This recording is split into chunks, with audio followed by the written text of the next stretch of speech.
In this short video, we're going to demonstrate Gormukhasana, otherwise known as cowface pose. So cowface pose, in similarity with some of our other postures, can be practiced in two halves in order to help the client to develop their flexibility around the hips and also around the shoulders. So it is a fantastic posture, but it can be quite challenging because we're opening up the shoulders in multiple directions and we're also opening up the hips at the same time in the full posture. So we're going to demonstrate the arm positioning, first of all, from Katie, and then I'm going to go down to the mat and demonstrate the legs. And we can, when the client is ready, we can put these two halves together. We can practice the arm variation at any time. It's great stretch to do for your clients. Again, if they're office-based workers, sitting at the computer for a long period of time, driving, etc., and they tend to find they're quite rounded around the front of the shoulders and the chest. So this would be really nice to do after sitting for a long period of time as well. So we need to make sure that we're doing the posture on both arms or on both sides of the body. So first of all, Katie's going to raise one arm up behind the head and she's going to reach up as high as she can, first of all. So it's always nice to really over-exaggerate this. So really reach up so that shoulder girdle is lifting as well. And then from here, she's going to flex at the elbow and bring that hand down behind her head. The other arm is going to internally rotate as she sweeps it around the back of the body. Excellent. And then she's bringing this bottom hand up the back. Good. Okay, so the hands aren't quite touching today, which is normal for most people. So from here, what we can do is we can use the strap and she can hold onto that strap in both directions here. Excellent. So she would hold this position for roughly about 15 seconds. And then after about 15 seconds, if she's feeling comfortable, she might find that what she can do is, if the tension has relaxed a little bit, what she might be able to do is walk these hands very slightly closer together. So this bottom hand is walking up the strap and the top hand is walking down the strap slightly as well. Okay, so that might be enough just to hold that stretch as a dynamic stretch statically for anywhere from between 15 to 30 seconds using that Ujjayi breath. We can also change this into a PNF stretch quite nicely because we're using the strap. If the client's hands are touching, again, we can also change this into a PNF stretch by pulling in that opposite direction on those fingertips.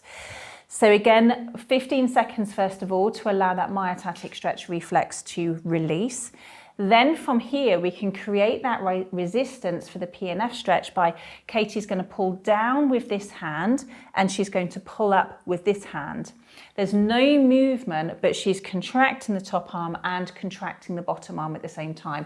And she's holding that pulling action for about 6 to 8 seconds. Then after 6 to 8 seconds, she's going to release, so she's no longer pulling. And then what we might find is that Katie might be able to walk those hands slightly closer together. Okay, it might be minimally, but any movement is great, or it might just feel slightly more comfortable for your client if they can't move those hands any closer together. Then again, we would hold that for another 15 seconds. And then after the 15 seconds, Katie would pull again up and down on that strap, and then those hands would come closer together. So we could repeat that PNF stretch anywhere from between 2 to 3 times. Okay, so we're just going to release that now. So Katie's going to let go of that strap, and then we're just going to recap that process on the other side. So this time, Katie, when she's ready, is going to raise this arm up above the head. So she's really reaching up first to create a nice amount of space around that shoulder joint and the girdle. Then she's bending at the elbow or flexing at the elbow. And then she's bringing the other arm around the back of the body. Good.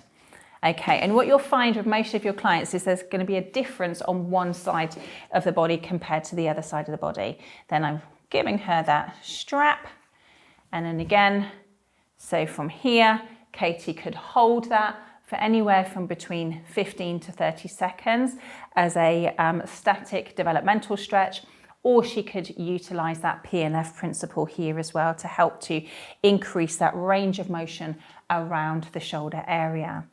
So this is the cow face arms, and absolutely this can be practiced individually on its own. This focuses on opening up around the shoulder joint. So with cow face legs, we're opening up around the hip joint. This is quite a challenging posture, and you might find with some of your clients that they'll need to use blocks in order to get that movement around the hips. So for cow face legs, here we're in a seated position, and what I'm going to do is I'm going to take one leg underneath my other leg. So it's a fantastic stretch for opening up those external hip rotators. Now what I want to try to do, if I can, is bring my knee roughly in line with the center of my pelvis.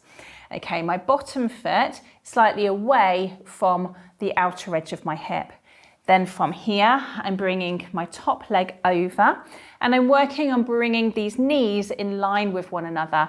Now, with some of your clients, this is a challenging posture because it's opening up those deep gluteals, and more specifically, the external hip rotators and hip abductors. So with some of your clients, this might be enough. And that's absolutely fine as long as they can feel that stretch around the outer hip, and they might feel it on both sides. If they can't get that leg comfortably round, they could pop up onto that block to create a little bit more space around the hip, and then they might find that this foot can come round a little bit more, because what we're working towards is progressing that foot so these feet are either side of the hips. I'm just going to remove that. Okay, so this is the cow face legs. We're working on bringing those knees in line with one another, feet either side of the hips, and feeling that opening on the external hip region. Then once they've got the legs into place, we can add the arms and the legs into it. So because I've got my right leg up on top, I would reach my left arm up to the ceiling, bend that elbow, and then I'm sweeping that right arm around the back of the body and working towards binding those hands together, or again using the strap if we aren't touching. So you either use the clothing or use the strap, and then after holding that for anywhere between 5 to 10 breaths on one side, then we would swap those legs round. So coming back to that start position, feet, knees bent, feet apart, and now I'm taking my right leg underneath my left leg so that my foot is to the outer side of the hip, and then from here bringing that left leg up on top, trying to bring these knees in line with one another, and then just seeing if that foot will relax down to the side. And this time, because I've got my left leg up on top, I'm then going to reach my right arm up towards the ceiling, flexing at that elbow, and then sweeping the other arm around to the back of the body. And that's our cow face pose. So we can focus on just the leg aspect, or we can focus on just the arm aspect, or do them at different times within the class until the client is ready to put both sides together.